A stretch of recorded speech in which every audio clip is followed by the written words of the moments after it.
National fertilizers limited இந்த கார்பரேஷனில் வந்து பார்த்தீங்கன்னா வேலைவாய்ப்புகள் காலியாக இருக்குது. எக்ஸாக்டாக சொல்லணும் அப்படின்னா 23 வேகன்சிஸ் காலியாக இருக்குது ஃபார் வேரியஸ் போஸ்ட். ஸோ இந்த அஃபிஷியல் அனௌன்ஸ்மெண்ட்டை பற்றின கம்ப்ளீட் டீட்டெயில்ஸ் தான் இன்றைக்கி வீடியோவில் பார்க்க போகிறோம். ஸோ என்னென்ன மாதிரி போஸ்ட், என்னென்ன எலிஜிபிலிட்டி, எப்படி அப்ளை பண்ணணும், லாஸ்ட் டேட் என்ன அப்படி சொல்லி கம்ப்ளீட் டீட்டெயில்ஸ் இன்றைக்கி பார்த்துலாம். வீடியோக்கு போகிறதுக்கு முன்னாடி எப்பயும் நான் சொல்கிறதா இந்த சேனலுக்கு நீங்கள் சப்ஸ்கிரைப் பண்ணலாம், சப்ஸ்கிரைப் பண்ணிடுங்க. இந்த வீடியோக்கு லைக் கொடுங்க. இந்த தகவல் அண்ட் இந்த வேலைவாய்ப்பை பற்றின இந்த நியூஸ் வந்து வேறு யாருக்காவது யூஸ்ஃபுல்லாக இருக்கும்னு ஃபீல் பண்ணிங்கன்னா அவங்க கூட தாராளமாக இந்த வீடியோவை ஷேர் பண்ணுங்கள். அண்ட் என்னுடைய டெலிகிராம் சேனல்ஸில் நீங்கள் ஜாயின் பண்ணிக்கலாம். அவசியமாக ஜாயின் பண்ணிக்கோங்க. பிகாஸ் அதில் வந்து பார்த்தீங்கன்னா ரொம்ப முக்கியமாக நீங்கள் தெரிஞ்சுக்க வேண்டிய, அத்தியாவசியமாக தெரிஞ்சுக்க வேண்டிய news and other important updates அதில் மட்டும் நான் பிரத்யேகமாக ஷேர் பண்ணுவேன். சேனல்ஸ்க்கான லிங்க்ஸ் டிஸ்கிரிப்ஷன் பாக்ஸில் இருக்குது. அவசியமாக ஜாயின் பண்ணிக்கோங்க. இப்போ நம்ம வீடியோக்கு போகலாம்.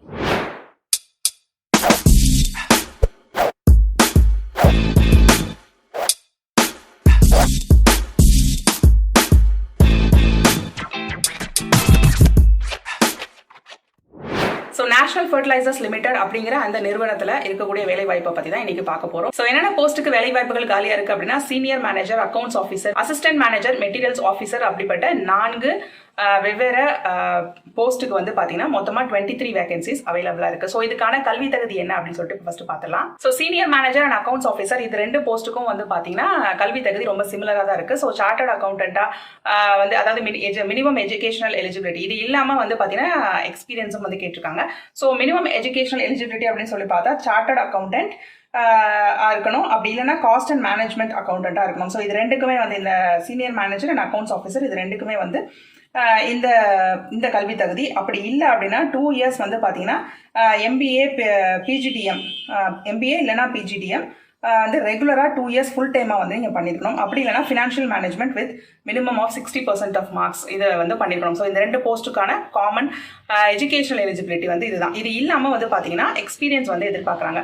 ஸோ எக்ஸ்பீரியன்ஸ் அப்படின்னு சொல்லி பார்த்தோம்னா மினிமம் வந்து சீனியர் மேனேஜர் போஸ்ட்டுக்கு 13 வருஷம் வந்து இன்லைன் எக்ஸிக்யூட்டிவ் எக்ஸ்பீரியன்ஸ் வந்து இருக்கணும். 13 வருஷம் போஸ்ட் குவாலிஃபிகேஷன், அதாவது நீங்கள் படித்து முடிச்சதுக்கு அப்புறம் 13 வருஷம் வந்து உங்களுக்கு குவாலிஃபிகேஷன் இருக்கணும் இந்த பர்டிகுலர் போஸ்ட், அதாவது சீனியர் மேனேஜர் போஸ்ட்டுக்கு. அடுத்தது வந்து அக்கௌண்ட்ஸ் ஆஃபீஸர் போஸ்ட்டுக்கு மினிமம் வந்து 1 இயர் எக்ஸிக்யூட்டிவ் எக்ஸ்பீரியன்ஸ் வந்து இருக்கணும். அதுவும் வந்து போஸ்ட் குவாலிஃபிகேஷன், அதாவது படித்து முடிச்சதுக்கு அப்புறம் 1 இயர் வந்து உங்களுக்கு எக்ஸ்பீரியன்ஸ் இருக்கணும்னு சொல்லிட்டு எதிர்பார்க்குறாங்க. அடுத்தது assistant manager and materials officer இது 2க்கும் பார்த்தீங்கன்னா கல்வி தகுதி சிமிலராக இருக்குது. ரொம்ப முக்கியமாக இது 2க்கும் வந்து இன்ஜினியரிங் படிச்சிருக்கவங்களுக்கு வாய்ப்புகள் வந்து இருக்குது. ஸோ எஜுகேஷன் எலிஜிபிலிட்டி அப்படின்னு பார்க்கும்போது இன்ஜினியரிங்ல ஏதாவது ஒரு ஸ்பெசிஃபிகேஷன்ல நீங்க வந்து ஒரு டிகிரி கம்ப்ளீட் பண்ணிக்கணும் அப்படின்னு சொல்லிட்டு எதிர்பார்க்குறாங்க. அப்படி இல்லைன்னா மெட்டீரியல்ஸ் ஆஃபீஸருக்கு வந்து அப்படி இல்லைன்னா நீங்கள் எம்பிஏ வந்து ரெகுலராக, அதாவது ஃபுல் டைமாக வந்து பண்ணியிருக்கணும். இது 2த்துக்குமே வந்து ஒன்று இன்ஜினியரிங்கில் ஏதாவது ஒரு துறையில் முடிச்சிருக்கணும், இன்ஜினியரிங் முடிச்சிருக்கணும். அப்படி இல்லைனா எம்பிஏ வந்து ஃபுல் டைமாக பார்ட் டைம் இல்லை கரஸ்பாண்டன்ஸ்லேயோ பார்ட் எம்பிஏ வந்து எடுத்துக்க மாட்டாங்க. ஸோ ஃபுல் டைம் எம்பிஏ வந்து நீங்கள் வந்து பண்ணியிருக்கணும். அப்படியும் இல்லை அப்படின்னா பிஜி டிப்ளமோ வந்து 2 இயர்ஸ் வந்து பண்ணியிருக்கணும். ஸோ இதுதான் வந்து கல்வி தகுதி. இது இல்லாமல் எக்ஸ்பீரியன்ஸ் வந்து எதிர்பார்க்குறாங்க. அசிஸ்டன்ட் மேனேஜருக்கு வந்து பார்த்தீங்கன்னா 2 இயர்ஸும், மெட்டீரியல்ஸ் ஆஃபீஸருக்கு வந்து 1 இயரும் எக்ஸ்பீரியன்ஸ், அதாவது நீங்கள் படித்து முடிச்சதுக்கப்புறம் எக்ஸ்பீரியன்ஸ் வந்து எதிர்பார்க்குறாங்க. ஸோ எக்ஸ்பீரியன்ஸ் எந்த துறையில் அப்படிங்கிறத அந்த அஃபிஷியல் நோட்டிஃபிகேஷனில் கொடுத்துருக்காங்க. ஸோ தெளிவாக வந்து படிச்சுக்கோங்க. அதே மாதிரி இது எல்லா போஸ்ட்டுக்கும் வந்து ஏஜ் எலிஜிபிலிட்டியும் வந்து இருக்குது. ஸோ மேக்ஸிமம் ஏஜ் என்னவா இருக்கணும் அப்படிங்கிறதையும் அவங்க வந்து சொல்லியிருக்காங்க. ஸோ சீனியர் மேனேஜருக்கு வந்து பார்த்தீங்கன்னா மேக்ஸிமம் ஏஜ் வந்து 45 இயர்ஸ். அக்கௌண்ட்ஸ் ஆஃபீஸருக்கும் மெட்டீரியல்ஸ் ஆஃபீஸருக்கும் வந்து மேக்ஸிமம் ஏஜ் லிமிட் வந்து 30 இயர்ஸ். அதுக்கப்புறம் வந்து பார்த்தீங்கன்னா அசிஸ்டன்ட் மேனேஜருக்கு மேக்ஸிமம் ஏஜ் லிமிட் வந்து 40 இயர்ஸ். ஸோ இப்போ நான் சொன்ன இந்த எஜுகேஷனல் குவாலிஃபிகேஷன், அப்புறம் வந்து எக்ஸ்பீரியன்ஸ், அப்புறம் அந்த ஏஜ் லிமிட், இது எல்லாத்துக்கும் கட் ஆஃப் டேட் என்ன அப்படின்னா 30/4/2021, அதாவது ஏப்ரல் மாதம் 30ஆம் தேதி படி நீங்கள் வந்து அந்த ஏஜில் இருக்கணும். இல்லை ஏப்ரல் மாதம் 30ஆம் தேதி படி நீங்கள் வந்து அந்த கேட்டிருக்கிற அமௌண்ட் ஆஃப் இயர்ஸ் 2 வருஷம், 1 வருஷம் இல்லை 10 வருஷம் எவ்வளோ கேட்டிருக்காங்களோ அந்த இயர்ஸ் வந்து நீங்கள் கம்ப்ளீட் பண்ணிருக்கணும் எக்ஸ்பீரியன்ஸில். அதே மாதிரி நீங்கள் உங்களோட டிகிரியும் அவங்க கேட்டிருக்கிற அந்த எஜுகேஷன் குவாலிஃபிகேஷனையும் அந்த டேட் படி நீங்கள் முடிச்சிருக்கணும். ஸோ இதுதான் வந்து கட் ஆஃப் டேட். இதில் ஏதாவது ஒரு ஜாப்ல ஏதாவது ஒரு பொசிஷனில் நீங்கள் செலக்ட் ஆனீங்கன்னா உங்களுடைய சேலரி வந்து என்ன ரேஞ்சில் இருக்கும் அப்படிங்கிறதையும் அந்த அஃபிஷியல் நோட்டிஃபிகேஷனில் சொல்லியிருக்காங்க. ஸோ வந்து பார்த்தீங்கன்னா பே ஸ்கேல், அதாவது materials officer and accounts officer இது 2 போஸ்ட்டுக்குமே வந்து பே ஸ்கேல் பார்த்தீங்கன்னா 40,000லேருந்து 1,40,000 வரைக்கும் இருக்குது அந்த பேண்டு. அடுத்து அசிஸ்டன்ட் மேனேஜருக்கு வந்து பார்த்தீங்கன்னா 50,000 to 1,60,000 வரைக்கும் இருக்குது பேண்டு. அப்புறம் சீனியர் மேனேஜருக்கு வந்து 80,000லேருந்து 2,22,000 வரைக்கும் இருக்குது. அதே மாதிரி இந்த போஸ்ட்டை சப்போஸ் நீங்கள் வந்து செலக்ட் ஆகிட்டீங்க அப்படின்னா நீங்கள் ஜாயின் பண்ணுறதுக்கு முன்னாடி ஃபிசிக்கல் ஃபிட்னஸ் சர்டிஃபிகேட் வந்து ப்ரொடியூஸ் பண்ணணும் அப்படின்னு சொல்லியிருக்காங்க. அது மட்டும் இல்லாமல் நீங்கள் எங்கே பிளேஸ் பண்ணுவீங்க அப்படிங்கிறது அவங்களுடைய ஓன் டிஸ்கிரிப்ஷன். அதாவது இந்த இடத்துல தான் வந்து நம்ம பிளேஸ் பண்ணப்படுவோம் அப்படின்னு நம்ம எதிர்பார்க்கவும் முடியாது, அவங்க கிட்ட நம்ம ரெக்வஸ்ட் பண்ண முடியாது. ஸோ அவங்கள பொறுத்த வரைக்கும் அந்த ஃபர்டிலைசர்ஸ் நேஷனல் ஃபர்டிலைசர்ஸ் லிமிடெட்ல எங்கெல்லாம் வந்து வேகன்சிஸ் இருக்கோ அங்கே வந்து பிளேஸ் பண்ணுவோம் அப்படின்னு சொல்லிட்டு கிளியராக சொல்லியிருக்காங்க. அண்ட் நீங்கள் சப்போஸ் வந்து SC ST PWD அதாவது ஃபிசிக்கலி சேலஞ்ச் இல்லை எக்ஸ் சர்வீஸ்மேன் இந்த மாதிரிப்பட்ட கேட்டகரிஸில் வருவீங்க அப்படின்னா நீங்கள் வந்து இதுக்கான சர்டிஃபிகேட்ஸை ப்ரொடியூஸ் பண்ணுற மாதிரி இருக்கும். ஏன்னா ஏஜ் லிமிட்டில் வந்து உங்களுக்கு ரிலாக்ஸேஷன் கொடுப்போம்னு சொல்லியிருக்காங்க. ஸோ நீங்கள் ஜாயின் பண்ணுறதுக்கு முன்னாடி இதுக்கான ப்ரூஃப் சர்டிஃபிகேட்ஸ் வந்து நீங்கள் ப்ரொவைட் பண்ணுற மாதிரி இருக்கும். அண்ட் இந்த போஸ்ட்க்கு அப்ளை பண்ணுறதுக்கு வந்து பார்த்தீங்கன்னா ஃபீஸ் இருக்குது, அப்ளிகேஷன் ஃபீஸ் இருக்குது. இது வந்து நான் ரீஃபண்டபிள். ஸோ இந்த அப்ளிகேஷன் ஃபீஸ் வந்து யாருக்கெல்லாம் இருக்குது அப்படின்னா unreserved, OBC, economically weaker section இவங்களுக்கெல்லாம் வந்து அப்ளிகேஷன் ஃபீஸ் இருக்குது. யாருக்கெல்லாம் இல்லை அப்படின்னா SC ST, physically disable, X serviceman இவங்களுக்குலாம் வந்து அப்ளிகேஷன் ஃபீஸ் கிடையாது. ஸோ அப்ளிகேஷன் ஃபீஸ் இருக்கிற கேட்டகரியில் நீங்கள் வந்தீங்க அப்படின்னா சப்போஸ் சீனியர் மேனேஜர் போஸ்ட்டுக்கு நீங்கள் அப்ளை பண்ணுறீங்கன்னா உங்களுக்கான ஃபீஸ் வந்து ₹1000 இருக்கும்.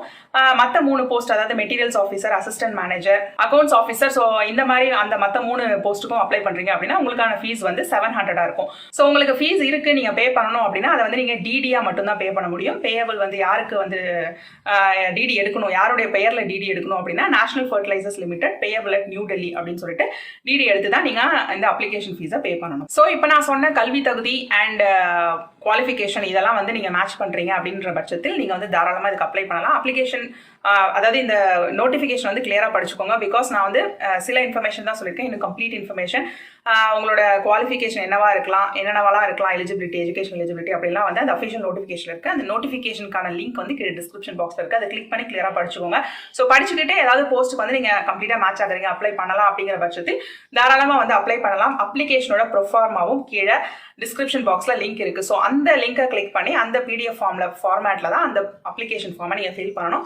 அப்ளிகேஷன் ஃபார்மில் இருக்கிற எல்லா ஃபீல்ட்ஸையும் கம்ப்ளீட்டாக ஃபில் பண்ணணும். கேர்ஃபுல்லாக ஃபில் பண்ணதுக்கப்புறமா தேவையான டாக்குமெண்ட்ஸை செல்ஃப் அட்டஸ்டட் காப்பீஸாக நீங்கள் வந்து அது கூட அட்டாச் பண்ணணும். அதாவது degree certificates, experience certificate, caste certificate, என்னெல்லாம் வைக்கணுமோ, உங்களுக்கு வேறு ஏதாவது ஸ்கில்ஸ் இருக்குது அப்படின்னா அந்த சர்டிஃபிகேட்ஸ் எல்லாம் நீங்கள் வந்து செல்ஃப் அட்டஸ்டட் காப்பீஸாக இது கூட சேர்த்து அட்டாச் பண்ணணும். அட்டாச் பண்ணி இந்த கவரில் மேலே வந்து application for the post of அப்படின்னு போட்டு நீங்கள் எந்த பர்டிகுலர் போஸ்ட்டுக்கு அப்ளை பண்ணுறீங்களோ அந்த போஸ்ட்டோட பெயரை போடணும்.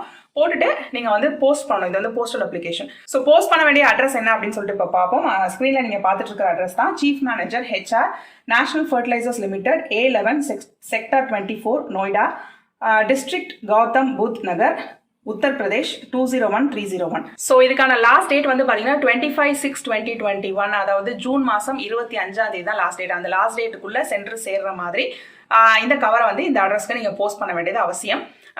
சில பேருக்கு மட்டும் லாஸ்ட் டேட் வந்து 27. ஸோ அது யார் யாருக்கு அப்படின்னா நீங்கள் சப்போஸ் இந்த நான் இப்போ சொல்கிற ஸ்டேட்ஸில் நீங்கள் ரிசைட் பண்ணிட்டு இருக்கீங்க, யூனியன் டெரிட்டரிஸ்லையோ ஸ்டேட்ஸில் ரிசைட் பண்ணுறீங்க அப்படின்னா உங்களுக்கு மட்டும் 27, அதாவது Assam, Meghalaya, Arunachal Pradesh, Mizoram, Manipur, Nagaland, Tripura, Sikkim, union territory of Ladakh, லாகூல் and Spiti district and Pangi subdivision of Chamba district of Himachal Pradesh, union territory of Andaman and Nicobar islands and Lakshadweep.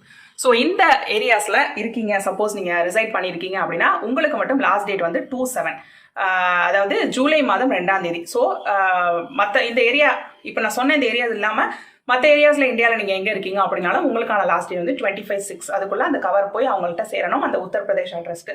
So அது மாதிரி போஸ்ட் பண்ண வேண்டியது உங்களுக்கு அவசியம். இந்த அப்ளிகேஷன் கூட நீங்கள் என்னென்ன டாக்குமெண்ட்ஸ் வைக்கணும் அப்படின்னு சொல்லிட்டு ஒரு லிஸ்ட் கொடுத்துருக்காங்க. அது என்னன்னு இப்போ பார்ப்போம். டேட் ஆஃப் பர்த்துக்கு வந்து நீங்கள் ப்ரூஃப் கொடுக்கணும். அதாவது 10th சர்டிஃபிகேட் இல்லை மெட்ரிகுலேஷன் சர்டிஃபிகேட் கொடுக்கலாம். அதுக்கப்புறம் எஜுகேஷனல் குவாலிஃபிகேஷனுக்கு மார்க் ஷீட்ஸ், அந்த டிகிரி சர்டிஃபிகேட்ஸ் அதெல்லாம் வந்து வைக்கணும்.